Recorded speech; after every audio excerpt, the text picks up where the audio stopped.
This is the TOLESA 18-piece countersink drill bit set. Company sent me this product to check it out and make a video for it, so let's do it. You can see me testing it out up over here. We just got hit with a massive storm, and I ran some tests on this in about 9-degree weather, and all I had was hardwood because there's about a foot of ice in front of my shed, and I couldn't get to the good stuff.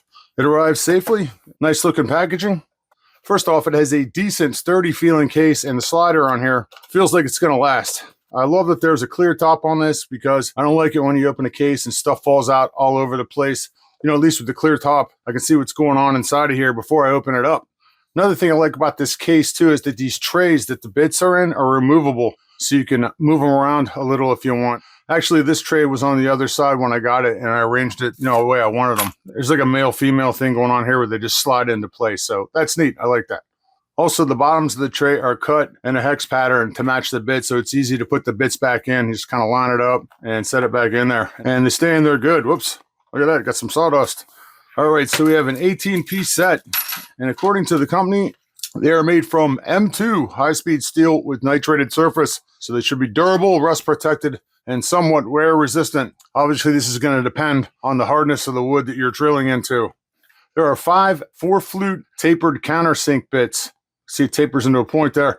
They're marked on the side to make it easier for you to easily identify it. You got number 4, which is 7/64, number 6, which is 9/64. We got number 8, which is 11/64, number 10, 3/16, and number 12, 7/32. And they have one replacement number 4 bit that comes with it too. It's kind of cool. There are 2 wood plug cutters. We got a 3/8 and a 1/2 inch. They gave us 5 screwdriver bits. We have a number 25 Torx bit, a Phillips head 1 and Phillips head 2. We have a 3/16 flathead and a size 2 square bit. They gave us a magnetic extension and a socket adapter. Also, in a little package inside here, you're going to get a hex key and 2 depth stop rings, 1 3/8 and 1 1/2 inch, so you can get precise and consistent depths. And each of these bits has a 1/4 inch hex shank on there, so this should fit most of your electric, battery powered, hand and bench drills. And I wish I had a bench drill when I was using these wood plug cutters, but I didn't have one. And since I have the hex key in my hand, there are 2 lockdowns on the countersink bits. So there you go. Kit like this would be good for cabinetry, furniture, around the house woodworking projects, DIY stuff. With this compact case that they come in, easy enough to store them in a toolbox, throw it in a tool bag, up on a shelf, wherever you want. Very nice.